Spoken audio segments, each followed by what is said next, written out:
Welcome back to the Gut Chat podcast. Yes. The reason why we're having this wine at this time of day is because there's lots to celebrate. Shamsul, take it away, sir. Okay. We want to thank our audience. We have broken the milestone of more than 54,000 views, in excess of 1,500 watch hours, and more than 150 subscribers within a period of approximately just a month since we started. And bizarrely, or maybe not bizarrely, more Americans are watching us than Malaysians. In fact, there's Americans, there's British, there's Indians, I think there's some Canadians, which in totality I think is around 50 to 60%, right, Amri? Right? Almost 80%, I think, and then 20% is Malaysians.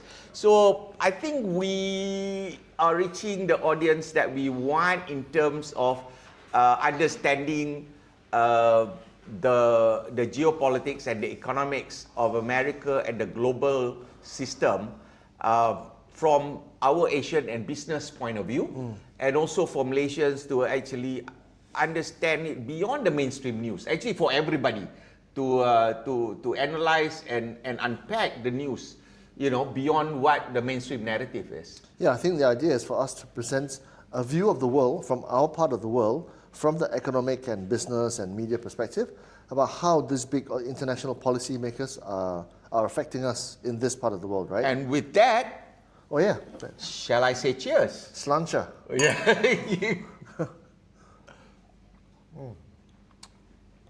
I love the bouquet on this thing. I need it bolder. Bolder. But that's fine. I have no bloody idea what I'm doing. Okay.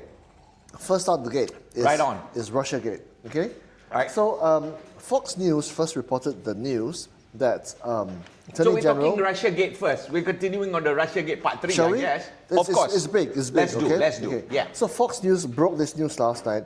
Apparently, Attorney General Pam Bondi has directed that the Justice Department move forward with a probe into the origins of the Trump-Russia investigation following the recent release of documents about collusion between the Obama administration and the Hillary Clinton campaign. So this has got quite tectonic ramifications because it is basically interference with the democratic process, right? Yeah. It undermines the whole U.S. constitutional system, and it's got a lot of, similarities between the original Watergate, the Gate, except that in this case, and I'm going to talk about this earlier, in this case, this is actually more serious than Watergate. Yeah. When you talk about Watergate, basically that was the breaking into the DNC headquarters. That's right, and basically Nixon was spying on, but that was all it was, but right? When you look at this is basically a manufacturing of evidence, the utilization of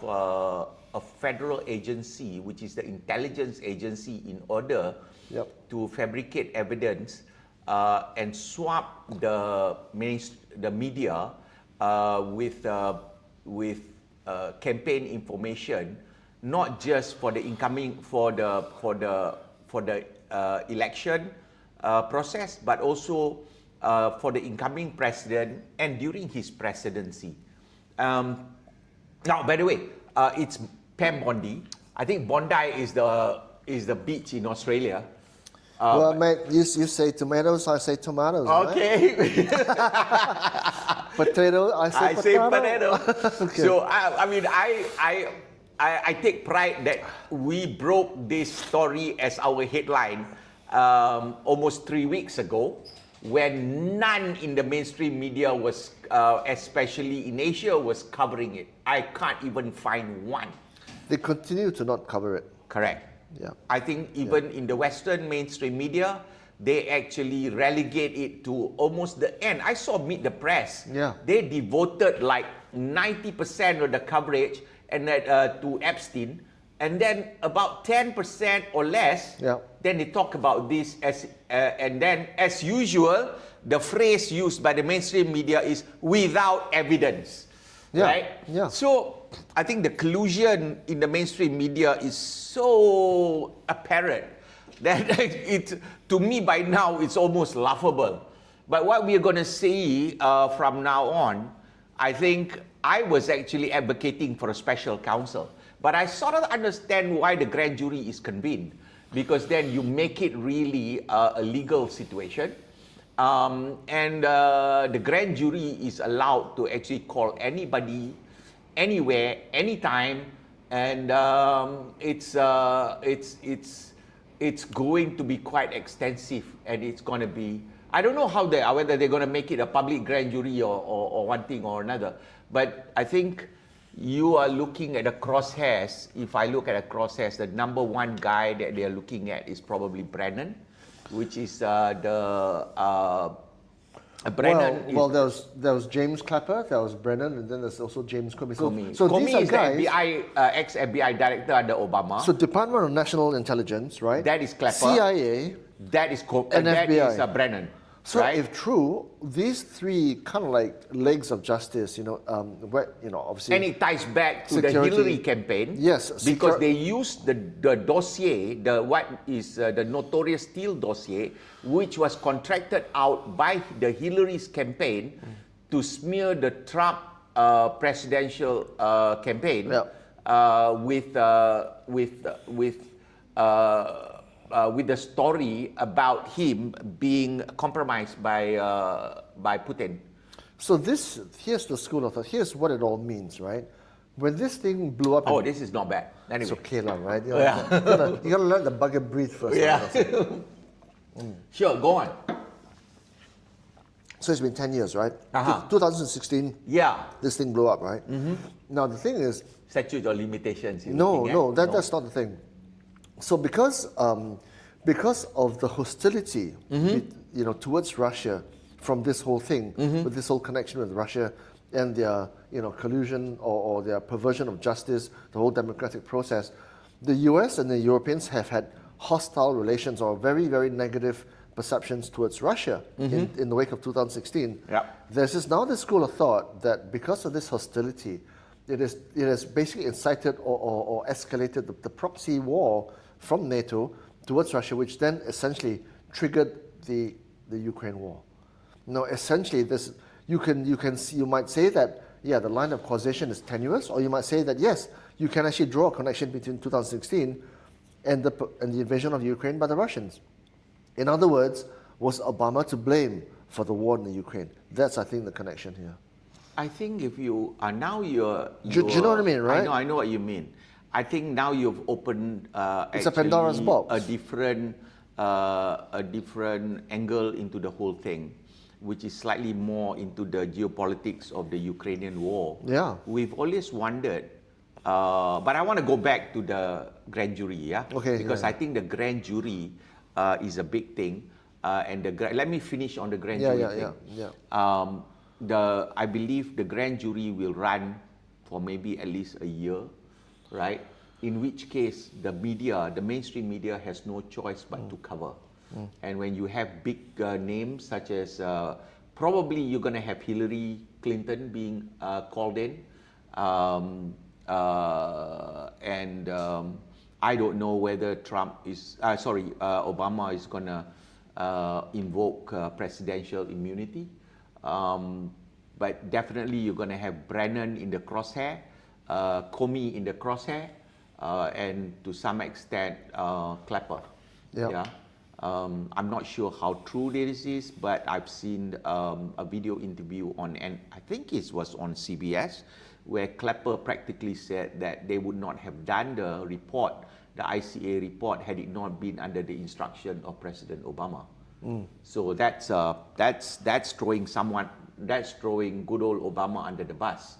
Yeah, I saw that. Yeah, you shared that video with me last night. The thing is, this whole grand jury exercise, I mean, it happens. There's a whole legal process. Oh, it is happening. It's not if it's going to happen. But the grand jury has first got to convene and sit and decide whether there's enough merits to the case to indict anybody. I mean, there's a whole legal process involved, right? Let me put it this way about grand juries in America. Yep. Okay, they'll indict a ham sandwich.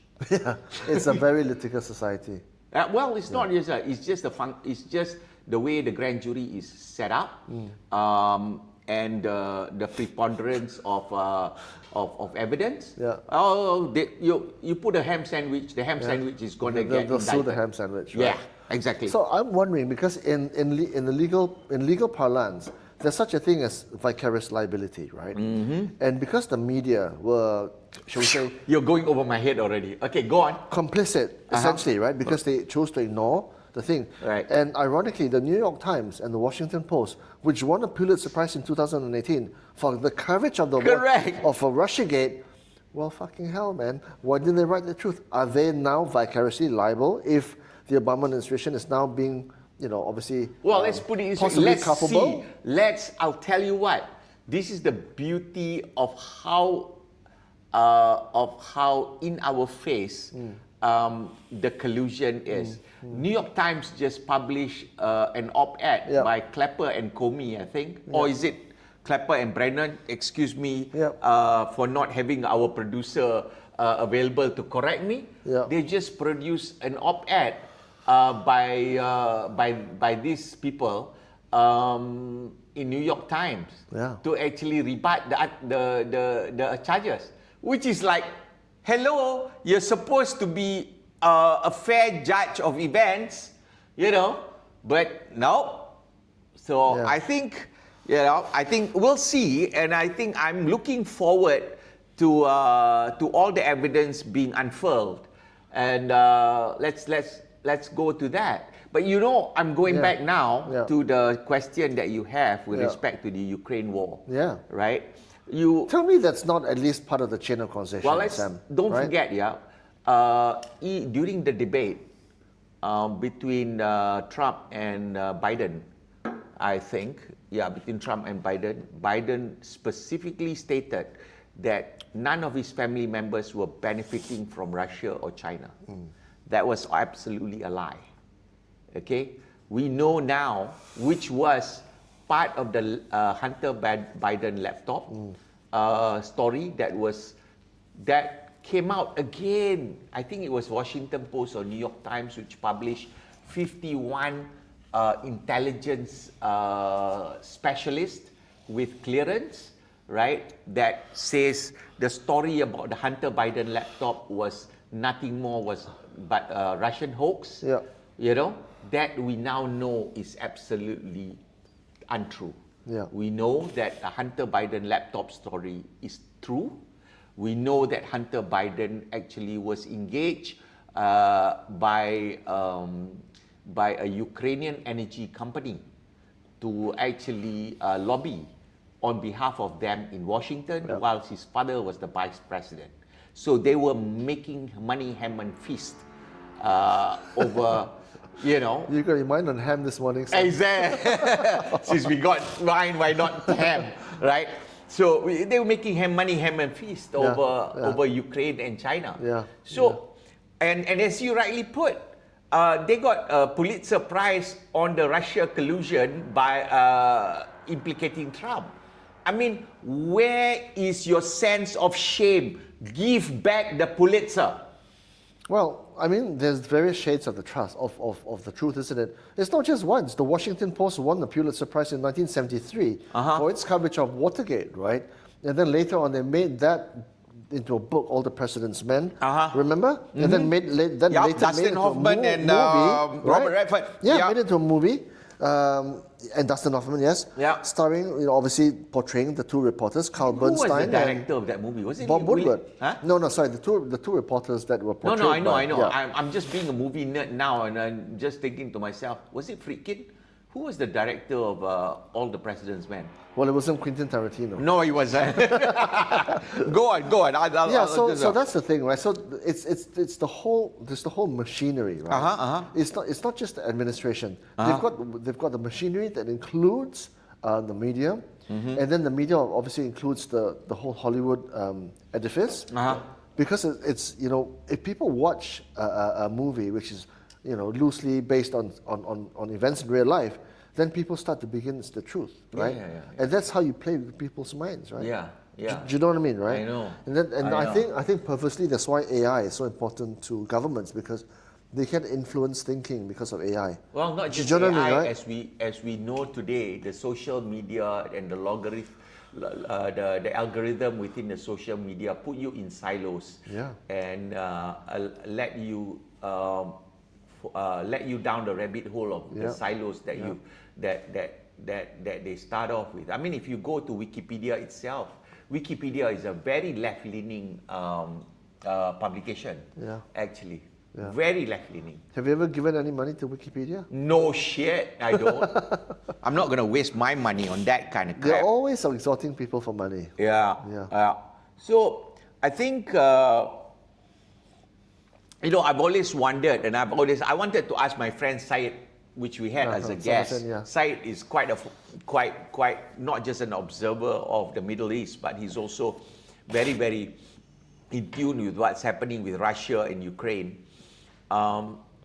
Because the Nord Stream pipeline, was basically the initiator of the war, right? The bombing of that. And some quarters say it's CIA, some quarters say it's MI5. Yeah. So, and that basically, I think Syed would tell me, if I'm not mistaken, excuse me if I'm wrong, Syed, that basically it was a British operation. Well, the UK and the US have a special relationship, don't they? Mm-hmm. Especially the deep state. Yeah. So, in essence, when Trump came to power, I felt that he really don't want to own this war, because basically it was the wars of the old neocons in the government, whether it be Republican or Democrat establishment. But at the same time, I have an associate, or relatively, I would call this group friends of mine in America, who is of Ukrainian descent. I think he will very much push back against that because I think one day, we probably try and get him on the podcast one day. Yeah, on Zoom. Your buddy. Yeah, my buddy. Yeah, Andre. Yeah. He's very good at it. Ukrainian name as well. Yeah, I know. IY, right? Yeah, RIJ. Yeah. So I think that's going to be an interesting development. So there goes with respect to Russiagate. It may end up to be a Hillary Gate, to be honest. Well, either way, it dents America's credibility when it goes around the world, preaching, about morals and democracy, and because this is the other side of this is the negative fallout. I mean, he is right. I mean, Pam Bondi is right to do this. I mean, this is perversion of justice. But the other side to that is that if you're trying to be big brother to the rest of the world and talking about democracy and all these kind of things, principles, you get your own house in order first. No. I mean, this is the flip side. I know I talked about this the last week or so, Sam. Yeah. But at the same time, nobody's house is spick and span. Nobody's perfect, but right? But when you're someone who goes out and tries to preach the good preach, you've got to make sure that your house is in pretty good order before you can preach. Understanding what I understand today, I don't believe that democracy is. It's a pure form? No? No. Democracy is essentially chaotic. Democracy and actually growth and development in civilization require that your nation be chaotic. The only problem I see that's fine, but you cannot go around the world preaching, the good preach when your own house is not in order. You can't your house can't be in order when you're chaotic. Correct. So therefore, you have no right to go around and preach to the world. Well, you can preach to the world that be chaotic. Which I guess what Donald Trump is doing now. That's what it is. Yeah. I mean, I believe that because I think you get creativity from chaos. You don't get creativity from statism. No, I'm fine with chaos. I love chaos because out of chaos comes order, right? Out of chaos come invention and creativity and development. That's what it's called, creative destruction, right? Yeah. Right? But the thing is, if someone who is chaotic at home cannot go to the rest of the world and preach order and preach a different civility. thing. Yeah. But that's what America's been doing for a long time, right? It's hypocritical, is what I'm saying, right? I'm not saying this current administration. I'm saying maybe in the past, previous administrations gone by, right? Yeah, but the Obamas, the Bidens, people like that. The especially right? when you talk about the democratic, because the democratic version of the ideology is about empathy, is about socialism, is about welfareism, but it's very hypocritical. And even when you go to the Bush era, right? I mean, it's not what it is portrayed. Yeah. Whereas in this administration, they are what you see. Yeah. He doesn't make any pretense about it.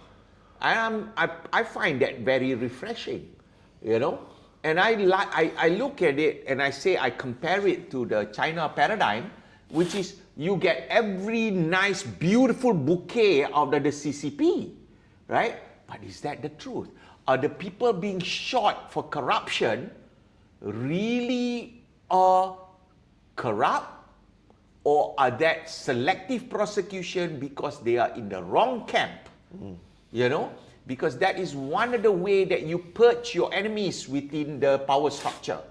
If you look back at the Chinese dynastic rule, okay, and I've been coming to a point where I've become a relative student of the Chinese civilization and system, it is very interesting. Basically, what you have is a Confucianism ideology, which was which provide for a statist environment in favor of an autocracy.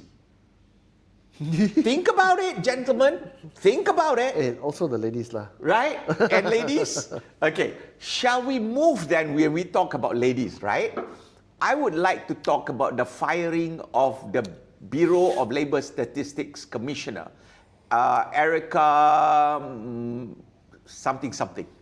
Okay. It's a bit difficult to the last name. I think the key thing here is that the BLS statistics are very heavily relied upon by the governments of the US to dictate economic policy, to dictate Federal Reserve policy, right? And every single time BLS statistics come out to talk about job numbers, they are almost always revised in the wrong direction. So now the whole idea, the question is, has the BLS been subverted by the powers of the deep state, if you like, to influence economic policy to favor or disfavor the incumbents? I think that's the issue. And the latest numbers, so the thing is, obviously Donald Trump has always wanted to drop interest rates. It is too high. The government pays too much interest rates. The housing sector is in a mess in America. People are not buying homes. In fact, I've got something in here. There are now more home sellers in America than there's home buyers. The highest is ever, this ratio, the highest in more than 10 years. And yet you can't buy houses. No, you can, but you can't afford the interest rates. Yeah, because you can't afford the interest rate. It's 7.5%, right? Because the banks have a margin, right? Yeah. So the thing is, the BLS is so critical, which is because as a metric, the Federal Reserve uses those numbers to decide whether to about monetary policy, right? Yeah. And henceforth, the firing of this individual, because has this person been subverted by what we now known as the deep state? We know that she's a Biden appointee. Okay, let's not beat around the bush. Okay, and depending on how you are politically, let's give her the benefit of the doubt. Okay. Let's give her the benefit of the doubt, right? But here's my problem. Of course, Trump has mentioned that actually she has been rigging the numbers. I'm going to put it this way. Well, I really can't. The numbers cannot be relied upon. Okay. The only thing that I do know for sure that the number that has been produced by BLS are absolute garbage. Okay? Imagine this, right? Imagine this.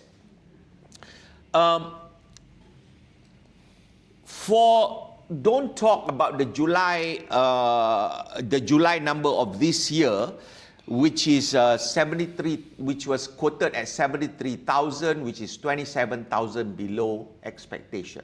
All right? I'll give it. I don't care. All right? I really don't care. Okay? But here's the interesting fact. Can you imagine that the June numbers was revised to 14,000 from an initial number of 147,000? That is a 10 times revision downwards. Can you imagine that the May numbers was revised to 19,000 from 144,000? that is 7.5 revision downwards. Dude, if you come to me and that's the way you run your casino with that kind of statistical accuracy. Why do you say casino though? Well, we already got wine ham and we go to casino, right? You gotta go gambling. Man. Yeah, you know, you're gonna go bankrupt, right? Your economic policy cannot rely on numbers because the numbers are inaccurate. So So if your numbers are inaccurate, your economic policy will be misguided. Right. I mean, that is the truth of the matter. Correct. Here's the other part that actually pisses Trump off, and I can very well understand it. Okay, so the labor statistics department came up for March 2023 to March 2024 numbers over a 12 months period, ladies and gentlemen. 2.9 million jobs were added. 2.9 million jobs were added, so that looks good for the Biden administration, right? Okay, and then the revision came later. Guess how much was it overstated? Get a guess. 2.9 million. Every single one. 800,000. A lot. For a period of 1 year. So if you want to say, oh yeah, it's only monthly, so I got it wrong on a month-to-month basis. But this is a year basis. And you got it wrong for 800,000. If I take the baseline of 2.1, that is almost 40% wrong. Dude, you're either incompetent or you have not done a job in terms of ensuring your number is correct. Either way, you're incompetent, right? And I'll tell you, if I was running The Apprentice, you know what I would say? You're fired. Well, you know the phrase, right? They're lies, they're damn lies, and then there's statistics, right? Right. So the thing is, you suggest that there's ignorance involved. I suggest that there's actually No, I didn't suggest ignorance. I suggest mischief. I absolutely say one thing. I suggest mischief. Well, I would say right? one thing, first of all, right? I'd say at the front end, giving benefit of doubt, it's utter incompetence that cannot be tolerated whatsoever. But what I'm saying is it's not incompetence. Now you are going one step further. Yes. Yeah, you are going it's not mischief. incompetence. Yes. Yeah. Yes. And why this matters to us is because what happens in America affects the rest of the world. Yeah. Because these numbers are used to dictate monetary policy and fiscal policy, which then affects the rest of the world. If the US increases interest rates, the rest of the world have no choice but to follow. If they drop interest rates, the rest of the world have no choice but to follow as well. Yeah. Right? It affects everybody. But do you realize one From thing this though? one thing, Nobody is following at this current moment. The rest of the world are really not following the but American interest rate. generally they move in lockstep. Yeah. If the Fed cuts, the rest of the world lockstep, cuts. yes. Usually. Yeah. Time and quantum, not really. Not always, right? But they do follow in general directional terms. Yeah. So that's the problem, right? All right. Yeah, I mean, and Hey, I pour myself first. sure, Are we going to finish this now or what? who cares, right? Is the Pope Catholic? Yeah. Do bears shit in the woods? Yeah. So I don't. The next thing that can come out of my mouth will be blasphemous. So I better stop. So I think I would say that and the funny thing about the mainstream media, not a single one of the mainstream media has even made a scintilla of this argument. You know, which to me was really, I was at my craw. I was like, what the hell? Why can't you guys see the simple fact? Can you imagine if I submitted to the stock exchange a variance in my financials between unaudited and audited with 40, I mean, don't even talk about 40%, with 28% variance? Like my whole board is going to get penalized and fined, man. You're going to be crucified. Exactly. Yeah. And the media was going like, oh, you know, he is such a dictator, you know. Come on, man. So the thing is, I don't read these news organizations anymore. I've got no choice but to go to other alternative news sources, right? Let's do a little straw poll. This is the alternative news source that people should watch. Yeah, but we are not on the front lines. At the end of the day, what we're giving... That's what we're trying to do, to be at the front line. Correct. But at the end of the day, what we're trying to do is offer a perspective of what it means, right? Right. But the thing is, I'm just going to do a straw poll, Sam, right? Where do you go, the top 3 places, where do you go for news? That's an interesting... Right. Actually, if you I talk mean, about... like 15 years ago, you saw Bloomberg, Wall Street Journal, and Well, yeah. The Star, whatever it is, right? Yeah. Forget it now, forget it. You got to triangulate. You got to go to various news sources. But for you, right? what are your three? I would watch... My first pure news that I watch is actually Forbes. The reason I watch Forbes on YouTube is because... So you don't read anymore? They don't... I do read. Yeah. I do read, Yeah. but very, very little. Yeah. I do read for data information, not on analysis or clarification. Anytime I see adjectives, I ignore. I just look at the data, right? But when I watch Forbes, for example, Forbes provide the clips of the events or clips of the talks. I will watch press conferences, and then if Trump or Bassett or Hassett has an interview, whether it's CBS, NBC or CNBC, I will watch. It doesn't matter the source, because why? I want to hear from the horse's mouth, right? And then I must say, in terms of, I'm going to give a shout out to Mark Halperin. I think he's one of my favorite journalists. Yeah, yeah. Some guys think that he's slightly left, but I think he's reasonably fair. Yeah. He does his commentary on Megyn Kelly's channel, on his show, what you call Next Up. And I do go on the two-way program to hear the latest news that is being carried out in the day. But I also go through a bit, if I want to deep dive on some issue, I go to Matt Taibbi's Substack or Glenn Greenwald. So these are not a typical layman information gathering, right? And this is the difficult part for most people. So I think what we are doing is a service, because what we are doing is gathering all this information, putting it into our brains of really being independent business people and financial people, right? And then unpacking it on behalf of the audience. So if the audience listen to us, we hope that they will then go out and find these sources themselves and make up their own mind from the little clues that we are providing.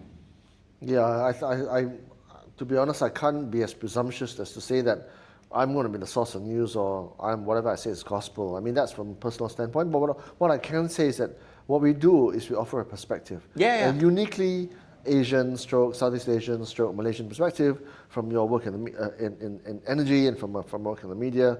And people can, because at the end of the day, people people know these things are existing, right, but they've got to have an understanding of what it means for them, right? Yeah. And most of the time, the narrative it emanates from the West, and very few people in Asia talk about it, let alone what it means for them. So I think that's the service we provide, is the specificity of the relevance to them of what it means for them.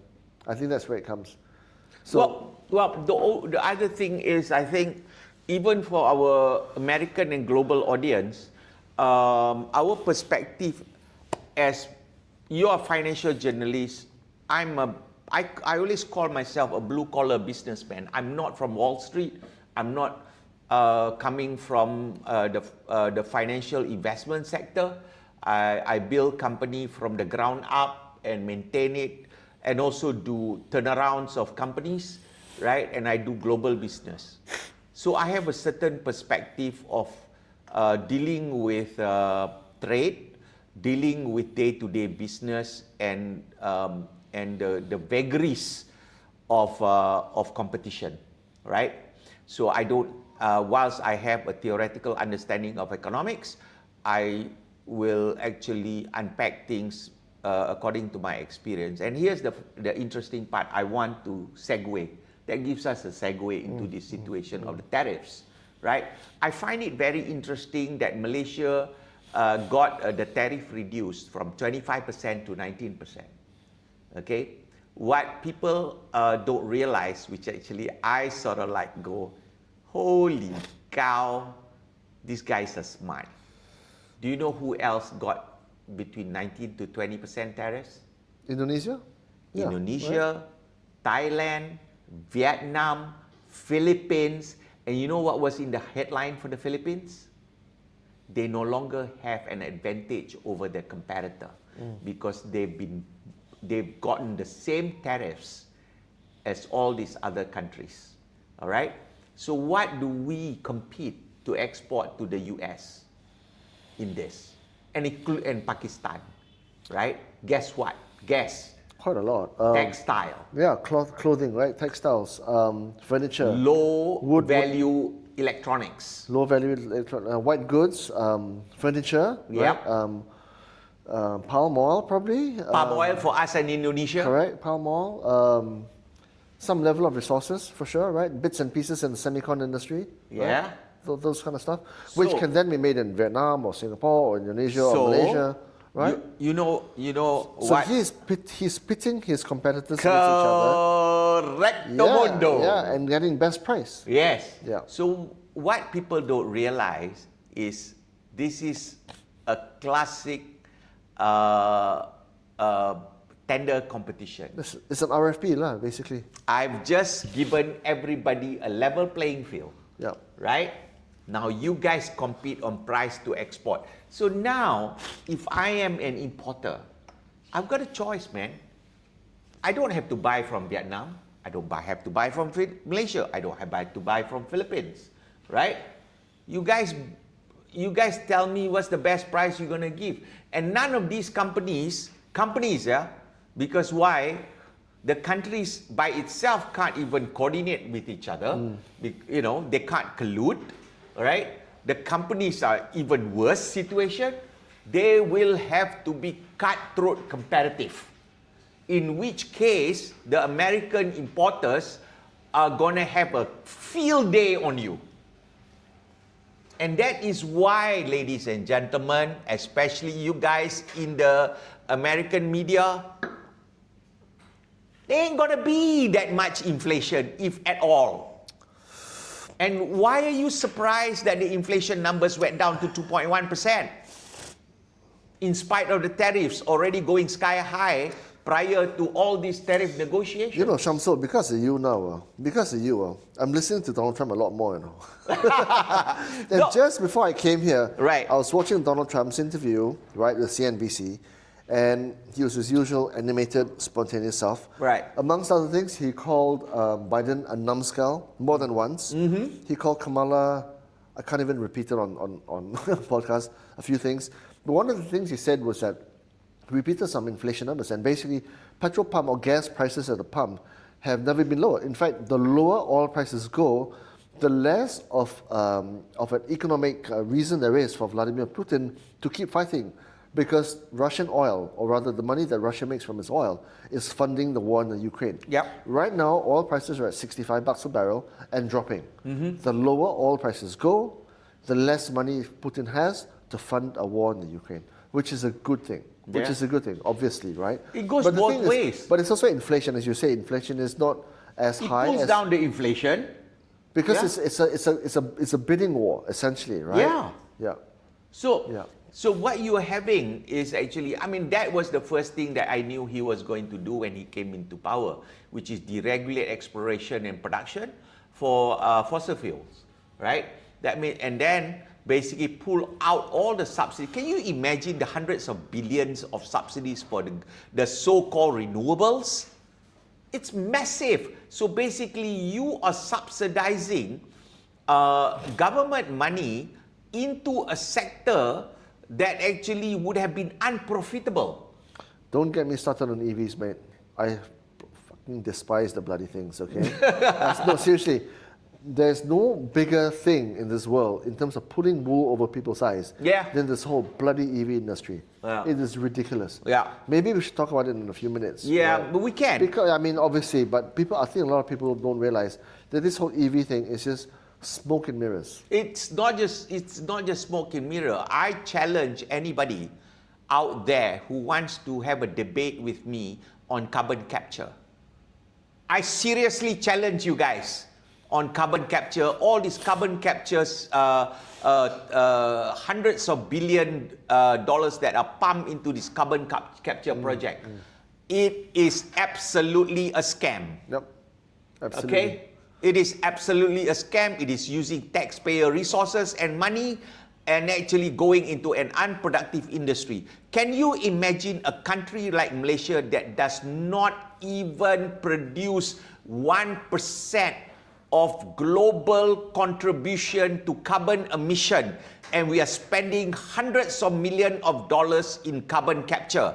Who the hell is thinking like this?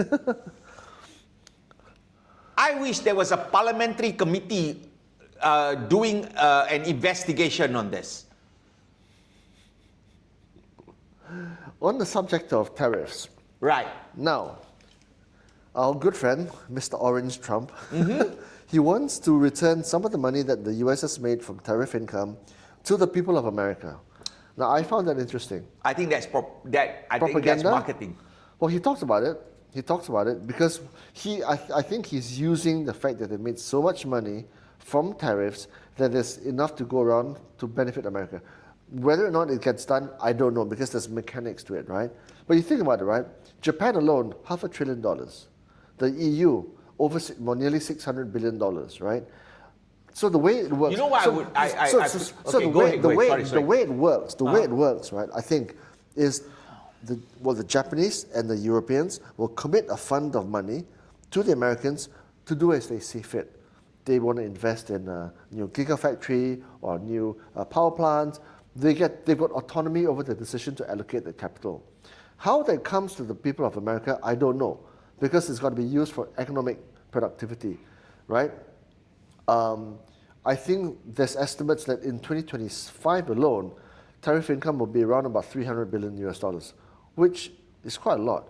But then on the other side, what are you going to use that money for? Other than paying down the debt. The debt right now at direct federal level is something like $37 trillion. Including unfunded liabilities is something like $120 trillion. That's a huge hole to pay. Is it right and proper that they should even be talking about giving back this money to the people, but they should be reducing the debt? I don't know, you tell me. Well, I would actually be paying down the debt. I would be as well, That yeah. would be my first priority. Yeah. My second priority from the tariffs, tariffs, yeah? Yeah. Tariffs for me is to pay down the debt, number Yeah, one. exactly. Number two, actually there are a portion of it that you could use to actually set up a sovereign fund, okay, that you could put on every child of a certain age that would accumulate over their lifetime. I think he's already proposed that. I think he's That saying was already proposed, and something I like really like that idea. $1,000 US dollars for every child born in America. Correct. That is invested in the S&P 500. Right. So I think that is a very, very good idea in my opinion. Okay. I mean, here's the thing actually for us okay, I'm going to divert just a short while from Malaysia. All this we are talking about and you are thinking in Malaysia, why are these two guys talking about America and global socio-economic situation? Yeah. These are lesson learned, guys. These are what our government should be doing, right? You know, this is what should be done in respect to if I got the windfall from the tariffs should go to paying down the debt and actually creating a sovereign fund for the children of America, right? And building up for their future. The next part that goes with that, and here's the thing, the number of fronts that the Trump administration is going after is multiple. All right, that include education, college education, primary education, right? Which is to take out the ideological left that has been preached into the curriculum of of even fundamental primary education right up to college, and that is basically the leftists and sociological bent of their education, and also the bloatedness of the college education. The cost of college education is actually extremely ridiculous. It doesn't make sense to me, and the only reason it has bloated is because, imagine this, right? And this happens in Malaysia too. Imagine this: you're a child, right? You need to go to university, right? The cost of university now, because the government does not have as much money, I don't give as many scholarship, you have to borrow money. Okay, so now you borrow money from the government, because the government has a program, right, for you to borrow money. Okay, so basically the government is funding the universities for whatever the university asks for their tuition fees. Now, when you have a situation whereby I can name any price and the government is going to pay for it, what do you think is going to happen? Abuse. Abuse. Exactly. That is what happened with Medicaid. That is what happened with, the health system as well. Yeah. Right? So once the government is paying for it, the private sector, which is the party goes on. Yeah, the party goes on, and then I will hire. And here's what people don't understand when you run a business. See, theoretical economists doesn't look at it that way, but people in business look at it this way. You know what happens in government-linked companies? All right, you are not responsible for the profit and loss. Because why? If you make a loss or you don't make enough profit even, the government is going to bail you out or increase your tariffs. Yeah. Okay, in order for you to make money. So Tenaga Nasional does not make enough money, increase the tariffs. You don't have a competition, right? So the same goes with colleges. Okay, I can make more money. The government is paying for it. They are not looking at the student paying for it. They are looking at the government paying via the student to me. So as The loans have to be paid back, huh? who gives a shit? That's not my problem. That is the middleman's problem. You're passing on the liability to the children. That's the student's That's the problem. Yes. That's the student. It's not me. The seller's problem. The college. It's not my problem. Now here I am sitting as the president of the college. All right. I want a bigger salary. How do I get bigger salary? Two variable. Enrollment And price. faculty number, okay, not just faculty number, administrative employee number, and my sales revenue. Yeah, the price of your product, essentially, right? Yeah. So if I can do that, that's my KPI. So to me, now I talk about this, right, as a parent, right? This whole proposition of a foreign education, even the idea of a tertiary education, Right. does it even make sense anymore? I mean, we are both parents, right, Sam? We should talk. I mean, obviously, your job is done. My job is not yet done, right? I've got to ask myself, does the idea of a tertiary education still make sense, number one? Does the idea of a tertiary education overseas make sense still? Like, traditionally, it's the US, it's the UK, it's Canada, it's Australia, right? Okay, I'm going to sound very bad on this one. I think our education system in Malaysia is completely broken. I think the education sector in most parts of the world is broken. Well, it's worse in our backyard. It's really worse. If you have colleges that produces Professor Kangkongs, okay, which is basically useless professors doing useless researchers, and being funded by the government, okay, that anytime you see one, there are basically 10 of them. That's my metric. All right. So I would urge the parents in Malaysia to go for, if you can't afford in terms of primary or secondary education in Chinese school, in private school, go to Chinese school. They're better at it. Okay? And then they're better at it. That's all I can say. Okay? And if you can afford it, you need to go overseas. All right? And then it becomes the type of education you get. all right? I think that the Which overseas? Which overseas? I think most, even Australia or UK or the US, are still good. The only question is, what major do you take? No, because first of all, the amount of money you're going to be paying for that, in terms of the ROI on that money being paid, it doesn't make sense. Unless you got money coming out of your ears. That's the first thing. The second thing is, what are they going to study? Well, here's no, the but thing. what are they going to study? No. The first thing is, what are you going to study? Correct. Okay? Okay. What are you going to study? You look at the economic performance of those countries aforementioned. They are in the doldrums. They are directionally going south. Directionally, they're going south in the G7. Let's not make no bones about it, Sam, right? Directionally, though, in Southeast Asia and in Asia, directionally, we're going north, up and to the right. Sometimes, 100%, right? Sometimes. I think this whole proposition about foreign education no longer makes sense. Well, you're going to go to the UK, let's just say, for example, Cardiff University, right, and go and study law. What the fuck for? What the fuck for? Let me put Do you know what I mean, right? Let me put it this way. I think I wouldn't say that the destination of country is your first priority. The first thing that you have to figure out is actually, what are you going to study? Correct. And what do they have? What do they have? You look at it, right? Because I don't see, for example, if you ask me in American education today, I wouldn't send any of my kids to any of the Ivy Leagues.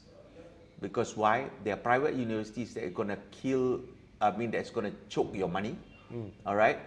And actually the returns you get is the same. I would rather send them to, let's say, I would send them like what I did. I go to Florida, I go to Wisconsin, I go to Michigan, I go to the public universities.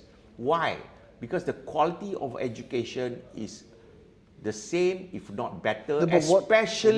What are they going to study though? Especially when you talk about engineering, especially if you talk about STEM. Okay? But that's my point. Why study those things when the machines can do it better than any human being? This is where I disagree. I think when you get to actually engineering, you will have to, it will be a long track before a machine can really take over. You know, the former founder of Tan and Tan, Tan Kim Yao and Tan Chin Nam. Sure. Tan Chin Nam is the elder guy, right? Right. He famously wrote a book called Never Assume It Makes an Ass Out of You and Me. Yeah. He's dead already. Been dead 15 years, right? Yeah. That particular sentence has been going on. Correct. Our assumption since I was young. At layperson's level is that it's okay. It's going to take its time. It's going to be slow. Chill, relax, baby. But I think this thing is moving so fast. We have no idea how fast it's going to come and supplant the human race. But here's the difference, in my opinion. At the end of the day, you cannot control technology. You don't know where it's heading. Correct. All right. But what a physics education does, what an engineering education does, is allow you to be adaptable in terms of how you think. That's one, yeah? That's if you are going to university. Do you know that the growth in wages in America today is actually in what we call here Tibet? Basically, the plumbers are making more money. The electricians are making more money. The panel beaters, the dishwashers, the hairstylists, people like them. They are making more money. Yeah. Right? In Australia, they're making 200,000 to 300,000 Aussie dollars a year, right? So your calculation as a youth, your calculation as a parent is actually, to me, sometimes you are better off to take the apprenticeship track than actually college education. Yeah. Right? So, if my kid want to go and do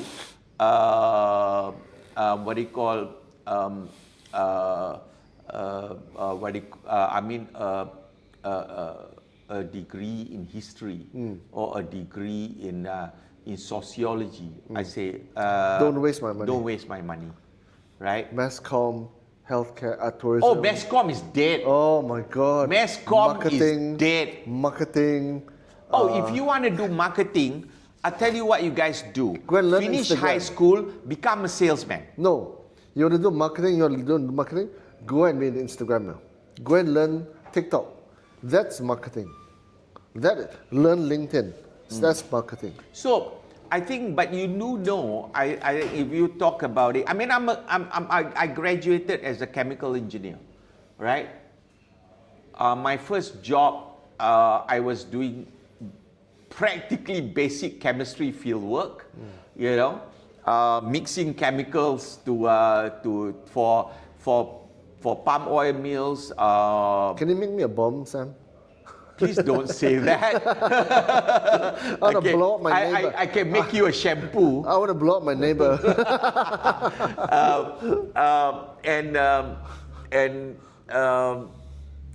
You know, and then basically I applied a bit on project management. But at the end of the day, what I valued my chemical engineering education was the process of the thinking process that it provided me when I went into management and in business.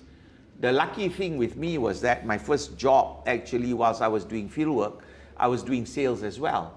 So that's why when people tell me, if you want to be a business major, right, go and do sales. Yeah, don't bother doing a business major in university. Go and do It's a waste of money. sales. Get your face. Straight out of high school. Yeah. Go and sell something. Go and be a telemarketer. Go and sell pencils, whatever the fuck it is. I don't care, right? Yeah. Just sell something, because in selling, there lies the whole skill of interpersonal relations. And that is where success lies. And you guys know what? When I was first recruited after my first job, I was recruited by Shell. I think they were genius. They saw the commerciality in my mind, and they plugged me into procurement, right? So I started buying valves, pumps, gensets as an engineer, but actually looking from a commercial standpoint, right? And that's where I hone in my ability to look at this trade stuff, in a sense. So when people talk to me about trade, you know, and negotiation, Yeah. that was my background.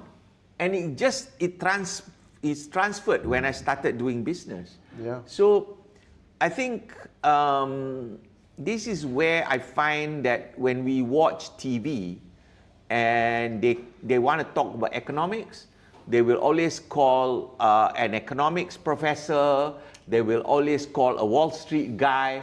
Bloody hell, these jokers has never even run shit in their life.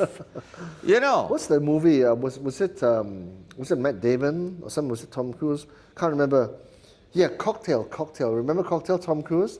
Cocktail is the You know the with bar. Paul Newman. The bar, right? No, that was The Color of Money. Correct. So Tom Cruise was going to night school to learn an That's MBA. Cocktail. That's Cocktail, right? Yeah. And eventually he gave up on the MBA because in the MBA class, right, the professor was telling him about running a business, and he was running a bar essentially, right?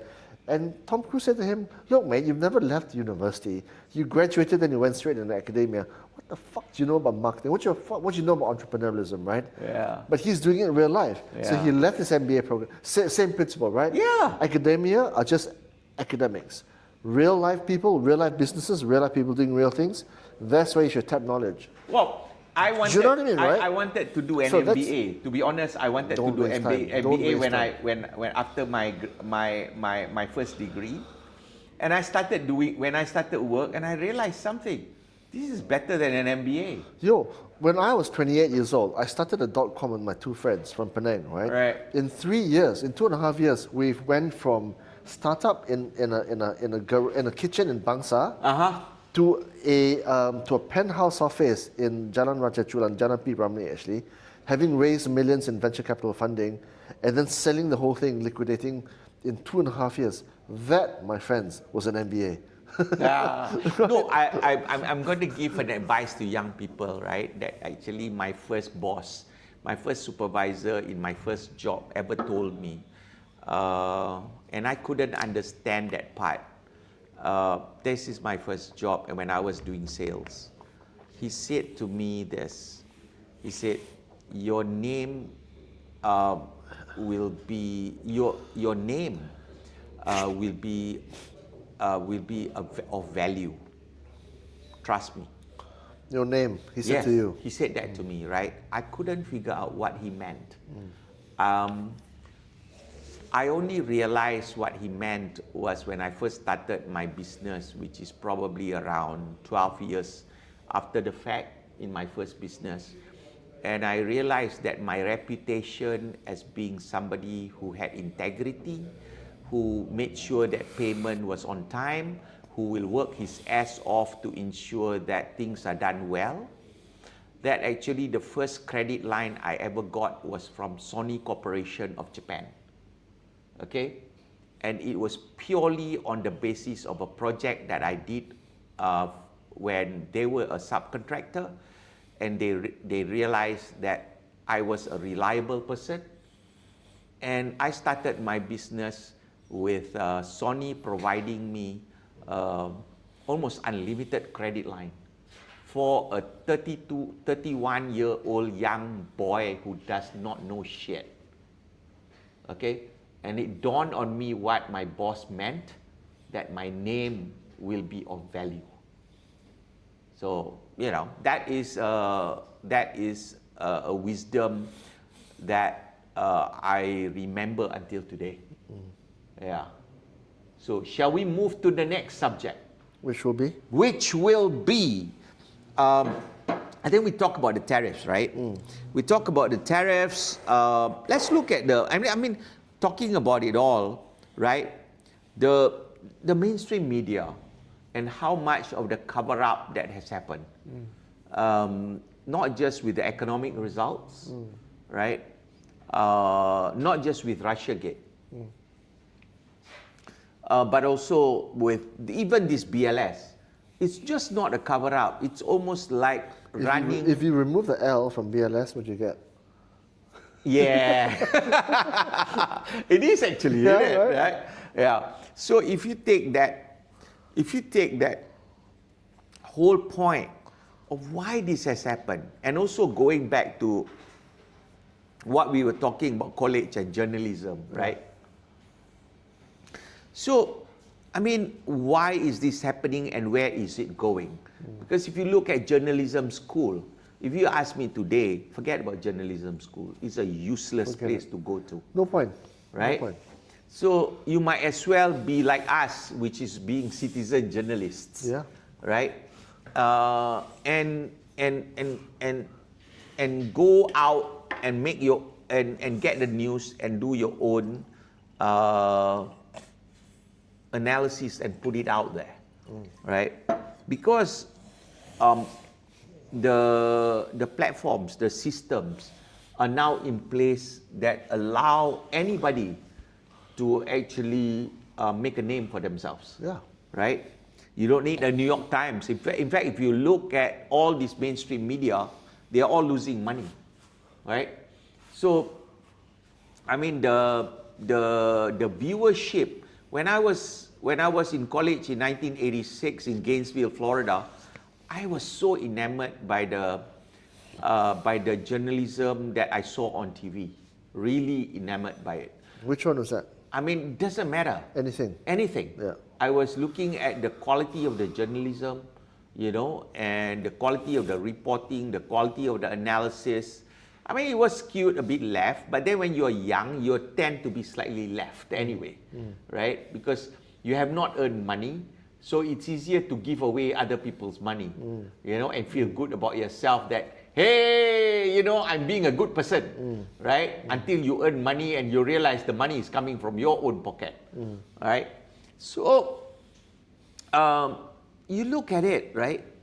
I mean, my favorite program, when I came back on holiday, I was telling my dad about Nightline on I think it was on ABC with Ted Koppel. That was my favorite program. I worship Ted Koppel. I don't think a Malaysian knows of him, right? He will have a guest that comes in and unpack the issue of the day for that guest on that issue. He was excellent, right? And it was very fair. Today, what you have is actually they go out of their way to actually get their agenda, which is pre-packaged, and catch that guy to make their point. You know what I mean? Right? So I think people has, to a certain extent, not to a certain extent, I think the last election has proven one thing. At the very minimum, 51% of the American population does not believe in mainstream media anymore. Is that all? I would have thought the number is higher. I think the number is higher, but I'm being very conservative. It's got to be higher, man. Right? Because why? You look at Trump has gone through at least 5 legal cases, right? I think he has lost 3, right? They have smeared him with Russian collusion. They have smeared him with impeachment proceedings. And mind you, let me put it this way: during Trump's first administration, he never, unlike Biden, or he never went after his political enemies. He didn't go after Hillary Clinton. He didn't go after Obama. He didn't go after anybody. But the minute his first term came, they made sure they tried as hard as they could to ensure that he cannot run for the next term, right? And that also included, I think, in excess of 22 states actually attempted to take him off the ballot, for the presidency. And actually the challenge went up to the Supreme Court and he was back on the ballot. I mean, dude, nobody reported this on mainstream media. This is a travesty. Can you imagine if we in Malaysia decided to say that Anwar Ibrahim cannot be on the ballot, or Mahathir cannot be on the ballot? I think there would be an outcry, right? But the media in America was like, yay! And this is what got me going in terms of relooking at the mainstream media. And COVID didn't help either. Of course not. Right? When COVID came about, I think they were going about with all this lockdown. And I, as somebody who actually is a science nerd, ask myself a very simple question. What is the percentage to the common flu in excess in terms of the severeness of this COVID? It was not that much. And yet we locked down whole countries and actually tanked our economy. Something was up. And then what I did not like was actually when I was forced to take the COVID vaccine in order to travel. Now, I'm not a conspiracy theorist. I will take the vaccine. But I do know that the vaccine did not ever go through a double-blind test or a full research in order to get it approved.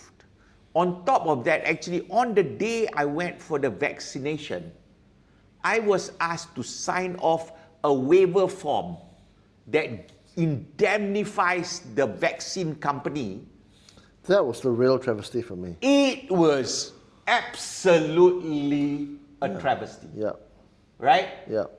How could you mandate a private company or private companies' profit on your citizens and have them be immune from any prosecution if they were liable? So in Malaysia, who was the health minister at the time? Who? First letter, K. Uh-huh. Second letter, J. Okay. So, it was, I may put it this way, it was a global scam. Okay? Yeah. Because the year after COVID, right, Pfizer reported revenues, bumper revenues, biggest in a century, $35 billion. Yeah. And on top of that, And Pfizer is one of 5. yeah, Okay? AstraZeneca, Yeah. right? Merck, right? Yeah. A couple others, right? and the Chinese did not allow Yes. any other vaccine Yes. company to actually Yes. So operate in India. Malaysia, you got Famanyaga, right? And Yeah. they had vast unsold quantities or undistributed quantities of vaccine, which hampered their financial results for years. They were forced to buy those things. Well, and Sinovac. remember when Fauci came out and say that masking will not allow will stop not just masking, but also the vaccine does not will prevent the COVID virus from transmitting. Yeah. I was listening to that and I already was going, are you Bullshit. shitting me? Bullshit. Yeah. And you know, the mainstream media went all the way in support. Yeah. How is it that Okay. you people... You talk about the media as a Okay, third hold party. on. How is it that you people still believe the mainstream media? Are you guys stupid or what? Sam, Yeah. you talk in a third party about the media. Yeah. I am the media. Right. I was in the media platform at the time. Right. I talked about how there was not enough clinical trials of the vaccines, plural. Yeah. I talked about how people should question the wisdom of taking the vaccine, right? I questioned the whole administration, including Fauci and Biden, and its cognitive decline. I was shut down on every front. Yeah. Shut down. Yeah. So how can you talk about that? Don't say it. I was told not to say it. Yeah. Yeah. I mean, what the fuck, right? We can't. We What the can't fuck, say anything. The Today... the whole essence of journalism is about balance. You present this side, you present this side, you decide. Yeah. Right? That is the truest form of journalism. It's about the independence and the neutrality, but then you argue both sides with fairness. That's the whole idea. Well, Today, there is no such thing. Well, let's put it this way. The whole climate alarmism, okay? The whole climate alarmism, all right? We are supposed to take it as gospel without any question. Anybody who question about climate change are going to be labeled as a climate denier. All right? Today, gentlemen, ladies, all right, you are a climate denier. Okay? Dude, tell me what is the percentage of probability of the prediction for tomorrow's weather? 40%? At best 20%? And you're telling me at 1.5 degrees, you will predict to me 30 years down the road all the variables on a global scale? Go fly a kite! Aiyo. I'm so pissed. I'm so pissed that actually we have set up a system that actually forces companies to spend untold amount of money to actually waste money on climate sustainability. Yes. Yes. All right? It doesn't provide any benefit to shareholders. This is actually a breach of fiduciary duty for shareholders, for companies on shareholders, because you're not spending money on what is required for the companies to make money. And it's all mandated. I challenge a debate, an open public debate on climate sustainability. If you guys hear me, come, put it on a public forum.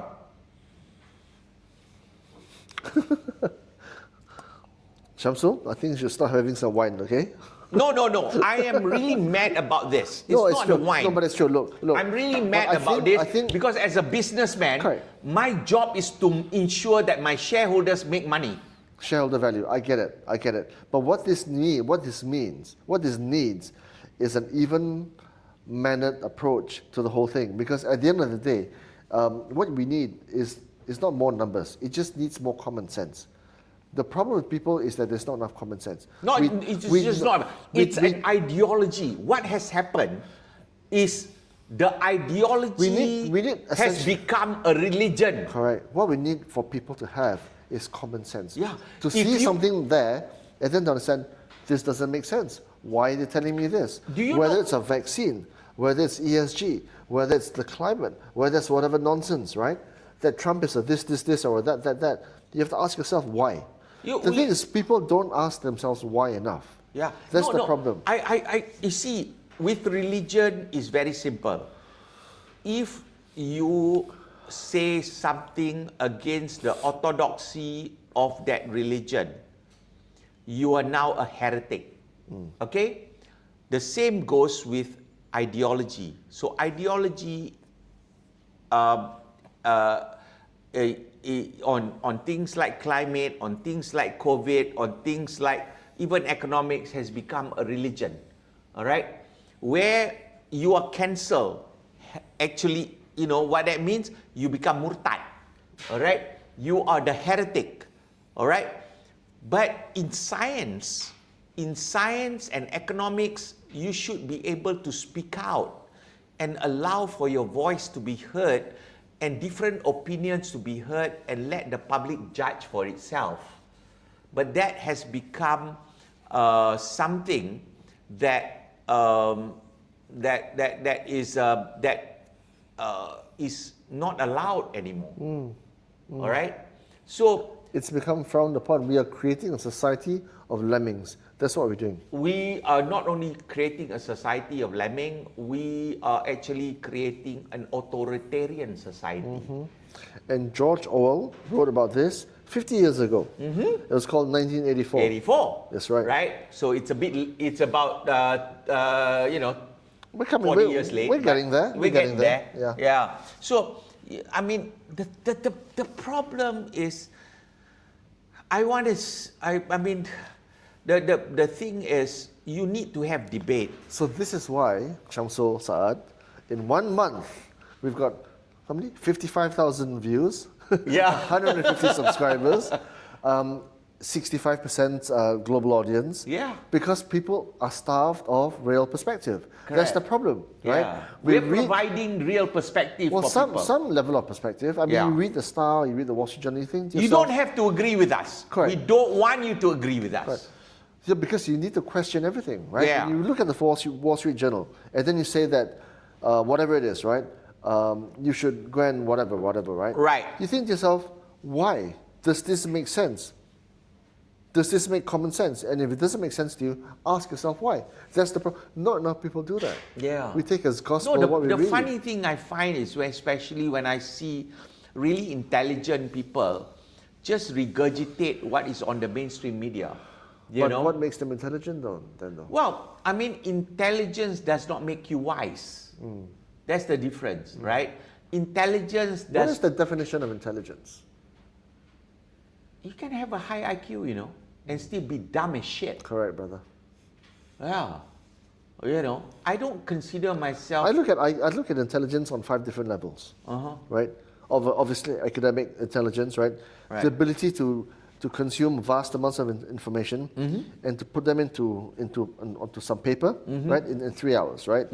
Academic intelligence, social intelligence, the ability to read people. I think you're quite good at that, right? To win friends, to influence people. The Dale Carnegie School of, people influence, right? The second thing, that's social intelligence. Well, that's the only book I've ever read on self-help at the age of 14. Correct. Which is how to stop worrying. How to win friends. How to stop worrying. No, how to stop worrying or something like that. By Dale Carnegie. Yeah, by Dale. No, his seminal tome was How to Win Friends and Influence People.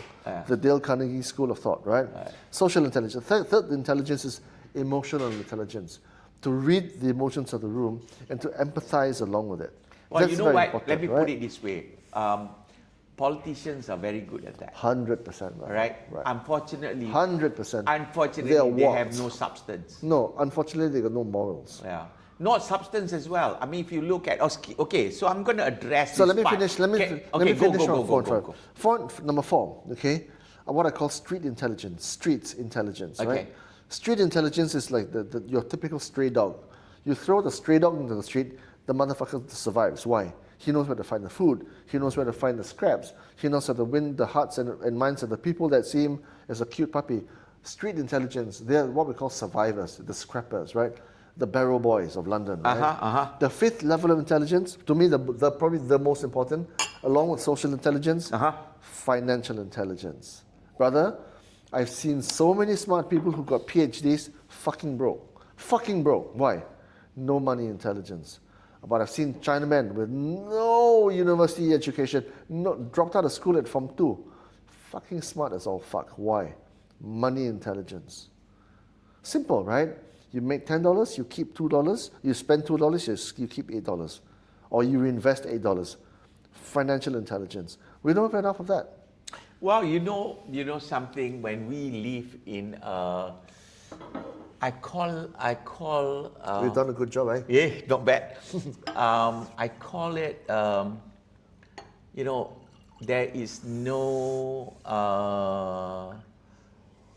There is no. Country for Old Men. I love that movie. Shall we switch to that? No retreat, no surrender. Shall we No place go like from home. today is ladies and gentlemen, I'll be flying to the US this weekend. I'll be spending 1 week in Dallas, Texas, and after which I will spend a week in Washington DC. Right? I have some business to handle, and also I'm taking. Can you please drop it on DJT and say good day for me? We were trying very hard to get a trade representative from America to talk to us, but we'll see how things goes. But I think maybe it's too early in the day. Yeah. But this week has been a bit hectic since we're preparing to go, and I've got so many things I've got to do in between before I leave. But I think what I will do is report back from both Dallas and DC, and maybe we'll do a Zoom. Yeah. Right? Yeah, we should. Yeah, and I'll see whether we can get anything. The only problem, ladies and gentlemen, is that Congress is off session in DC. Otherwise, I think knowing how I will behave, I'll probably get somebody, but unfortunately Congress is off session, so I don't think, I think DC will be empty, But going to that issue of, even the mainstream media news are hemorrhaging money, but when you look at movies, shall we go into something more relaxing with the wine, right? I don't know how long we've been talking for, but let's keep going. Yeah, we've been going about an hour and a half. Okay, No Country with Old Men is one of my favorite. No Country for Old Men, Coen Brothers. Yeah. Coen Brothers. Yeah. I love Coen Brothers. Yeah. I'm a movie nerd, right? Yeah. I love Fargo is another one. Brilliant. Fargo. That's right. Actually, my first introduction to the Coen Brothers was actually Raising Arizona. Yeah. Right? Not Joaquin Phoenix. No. River Phoenix, right? No, come on. Who's inside that one? Come on, Holly Hunter and Nick Cage. Nicolas Cage. Yeah. Oh yeah, he was an alcoholic, right? Yeah, he was. Was he? He was this. He was this cuckoo, and there was this wrestler. Was he a wrestler or was he a boxer? I think he was a boxer that was in it. I forgot what's his name. Yeah, that was my first introduction to the Coen Brothers. I fell in love with that movie. Yeah. Right. So that was Raising Arizona. I love all the Coen Brothers movie, even the bad ones. Like there were one of two of them. I just rewatched Burn After Reading. Brad Pitt, yeah, Netflix, yeah. Frances McDormand and that's right. And Frances McDormand was actually in Fargo as well. And George Clooney, yeah. That's right. She was good. She was good, in Fargo. Yeah. So I think the movie industry is going to hell of a handbasket. I saw that I haven't watched. I mean, thinking about it as a comic nerd. Here's again, I'm such a nerd, right?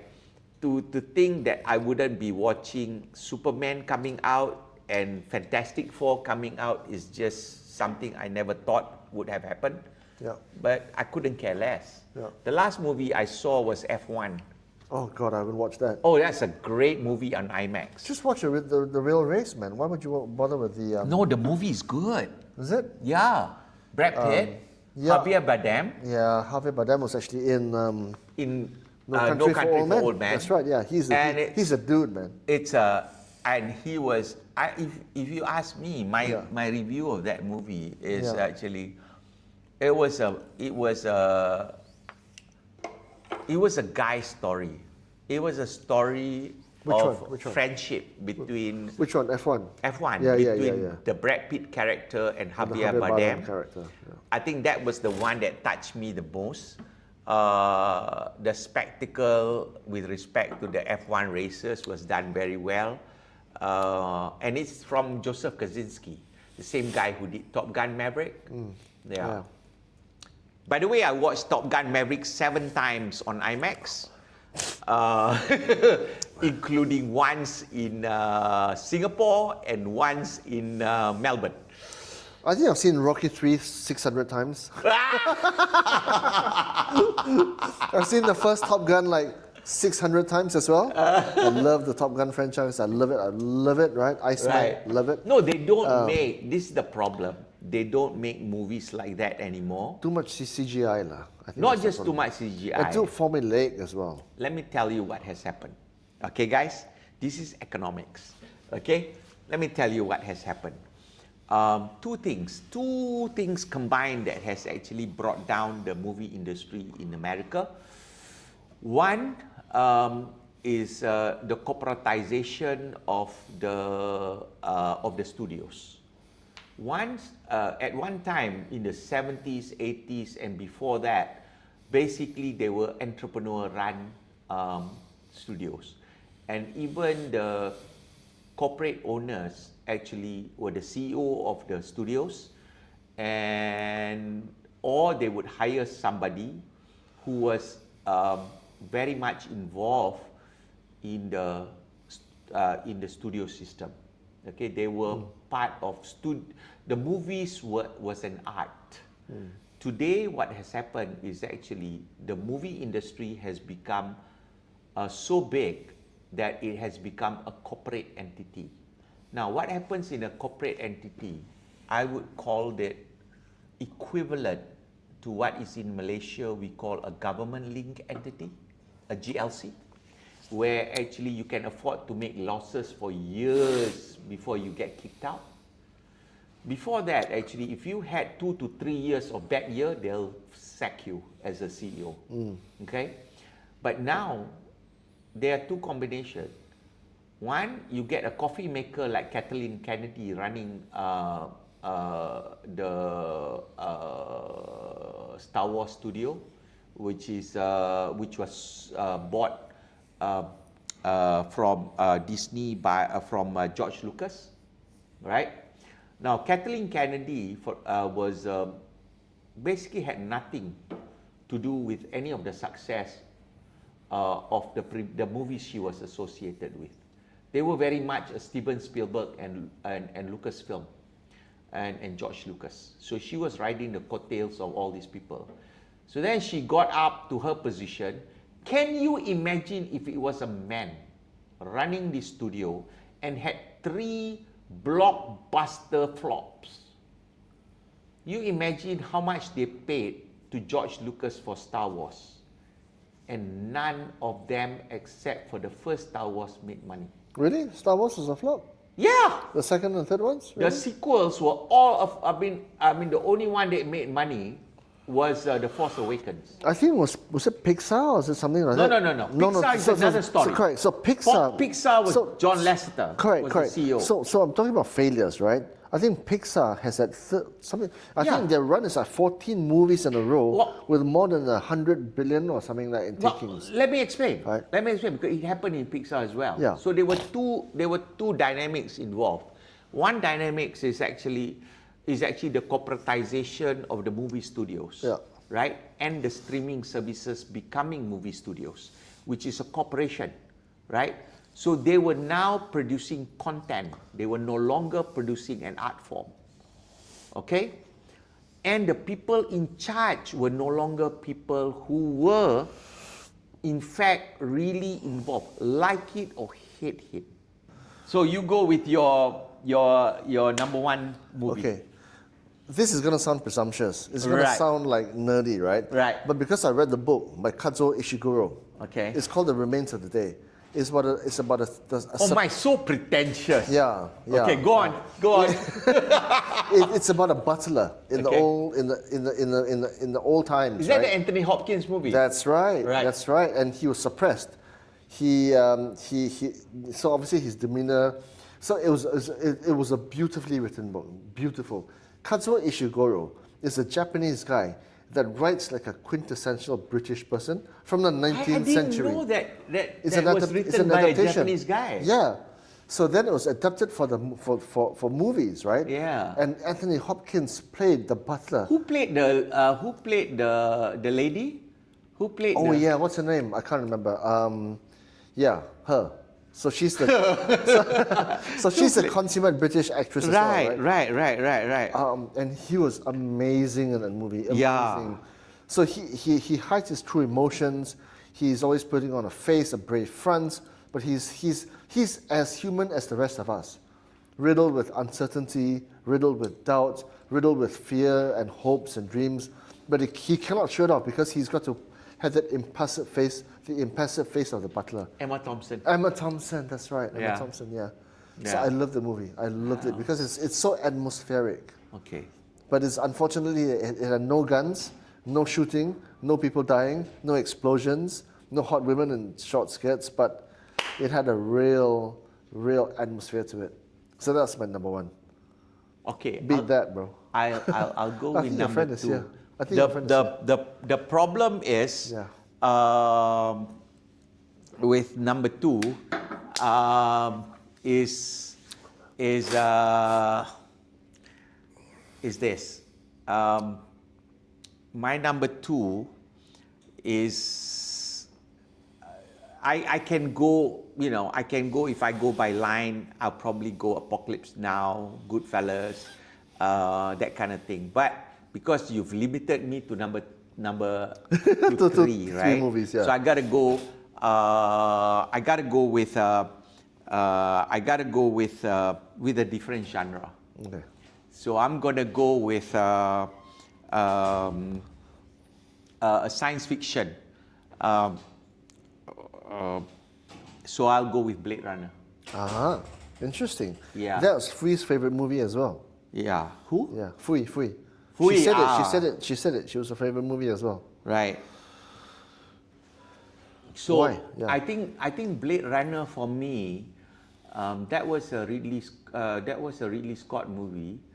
I think it was it's just such an eye opener in terms of concept and in terms of how it's how the whole story was packed. So and it's so complex. Yeah. Yeah, so I would give Blade Runner as my second movie. Yeah. Yeah. Okay. You do. It's from Dick's Philip K. Dick's book. What do you call ships? What is that called? Now my brain is. I think the wine is getting to me.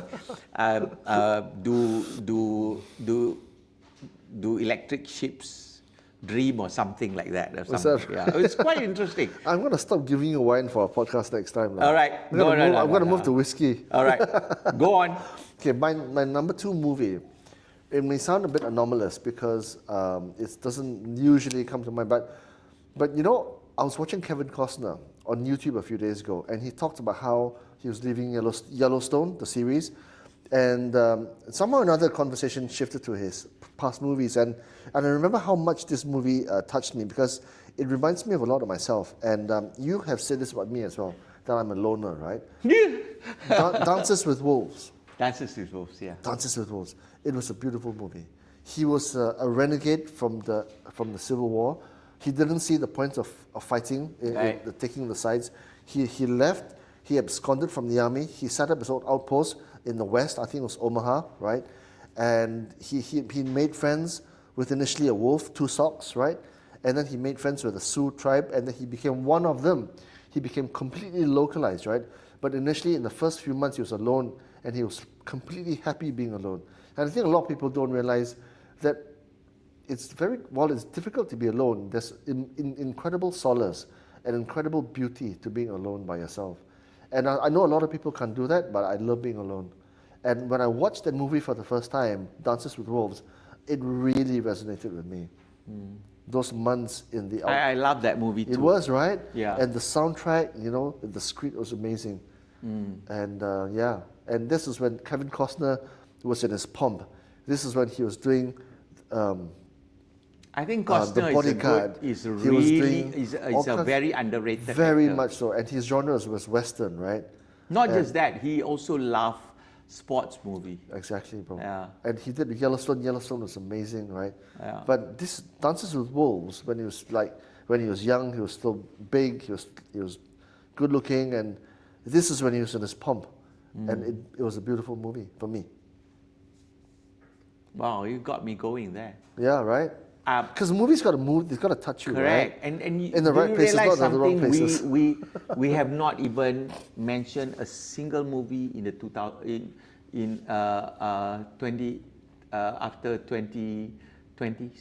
Yeah. That's how bad things are. Okay, so my third one will be one of those. Go ahead. Top Gun Maverick. Oh. Fuck me, that movie was good. Fucking fuck me, that movie was good. Do you know why? Why? Because it was made for the big screen.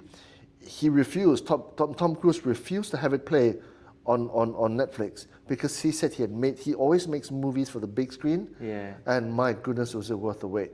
Yeah. John, you've seen it. I mean, I've seen it you've seen it 7 700 times, right? Yeah. Yeah, just add 2 more zeros. Yeah. Fucking I hell. would watch it again. 100%. Yeah. 100%. But on IMAX. That scene when he does the pass first by himself in 2 minutes and 11 seconds, fucking fuck me upside down, man. Do you know what I mean, right? I know. And fucking hell, it's Tom Cruise, man. He's the last movie star. Then he pulls up, right? He comes out of the desert, he pulls up, he comes down, he drops the bombs, he comes up, and he almost loses consciousness. And I'm like, come on! Hey. You know that one, Yeah. right? That part? Yeah. Yeah. You know the only photo I have with a movie star is one with Bill Pullman. Bill Pullman, the Bill one with the Pullman, gentle the guy face. who played He's got a- played. I mean, he's quite an eclectic actor. The most famous role he had was actually the president of in the movie Independence Day. He's got a gentle face one. Yeah. Bill Pullman. I don't know. I was quite dumb. I was in LA and I was having lunch at a Middle Eastern restaurant, and there he was, and I said, "Can I have a photo with you?" And he was so obligingly nice. Yeah, I have it. I treasure that. For a minute, I thought you were going to say Bill Cosby. Thank God you didn't say Bill Cosby. No. We tried. I was at the Beverly Hills Hotel, and Nick Cage walked in. And Nick Cage is one of my favorites. Nicolas Cage. Motherfucker's a dude, right? He's a dude. He's a dude, yeah. But he was on the phone, and I was telling the wife to follow him. So I was trying to get him to, So we got a photo of my wife with him on the background. Yeah. I do stay when I'm in the States. Sometimes, if I'm in LA, I'll try to stay in places where I know the stars would be staying. Oh you know? my God, I'm such a jerk, right? I'm such a nerd, you know. So I'll go with my third, right? I'll go with my third. Because I've got a top 10 list of everything, but I think, looking at it, I must give Tarantino his 100%. due, right? 100%. So I think to me, the revelation, I love Reservoir Dogs. That was my intro to Tarantino, but I must say, Pulp Fiction is it. Oh my God, what a movie. What a movie. Samuel L. Jackson's. It's just Samuel like... Jackson's monologue. Yeah, and I it's shall like strike down upon you with 1,000. You know that one, and yeah. Travolta just he just And then resurrected the Travolta. dancing scene with Uma Thurman, right? I know. I mean, that movie has so many layers to it. Yeah, 100%. Right? 100%. And I mean, I was quietly laughing at Christopher Walken's monologue. That's right. That's right. you yeah, know, yeah. I was like, and Bruce Willis is in there as well. I know. It's like I have to give Pulp Fiction its due in my canon of the greatest movie of all time for me. I could go on and on and on. There's so many that I really love, like Kubrick's 2001: A Space Odyssey. Clockwork Orange as well. Yeah. Oh my, Clockwork Orange is a shocker. Bro, have you ever watched that movie Stone? Obviously, not for the recording, but it will be the recording. So Which one? Clockwork Orange. Oh, Clockwork Orange, yeah. Clockwork Orange. Did you say Malcolm, Stone? You gotta watch that movie. Oh, you got to watch the movie Stone. You gotta watch it Stone.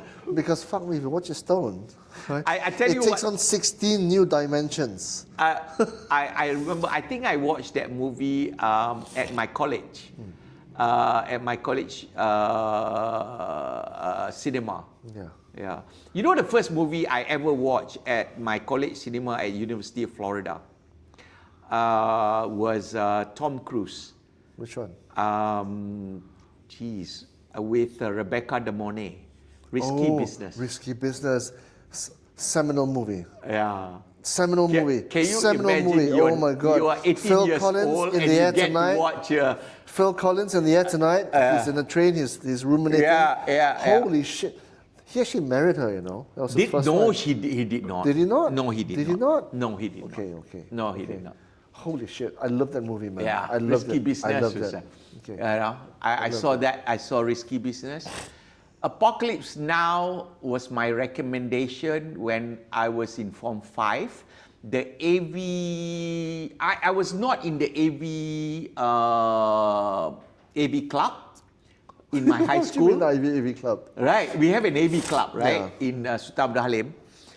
It was a fully boarding school, right? So they played at the hall, but they will always come to me for movie recommendation. Oh, why?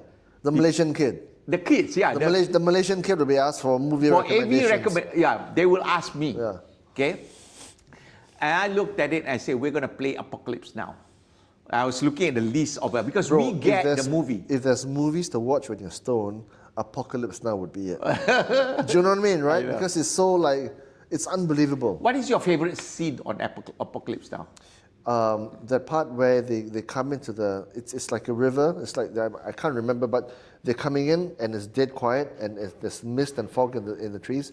And they come in and it's like, it's mysterious. And then all the, I don't know, the natives, the tribes, they emerge.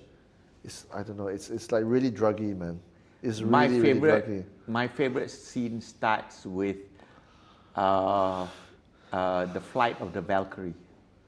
Colonel Kilgore coming into the village, okay, and bombing the shit out of it, right? Yeah. So that his guys can go and surf, and he goes and he walks by the beach and say, "There's nothing like the smell of napalm in the morning." That's right. So Emilio Estevez was asked about making the movie. He was like about 20 years old at the time, right? Him and his dad, right? Yeah. And he was saying that it completely blew. It changed his life. I tell you what. It changed his life. Yeah. Tell you what, shall we let's close leave it for this, the day? Yeah. Let's leave this like movie thing for another day, lah. Yeah. Because so much to talk about. Yeah. And We're such a nerds, aren't we? Okay, thank you, brother. Cheers, bro. And cheers. Safe flight to the US. Yeah. Next time we talk, you're going to be in America. We'll call you we'll see you from Dallas and Washington DC.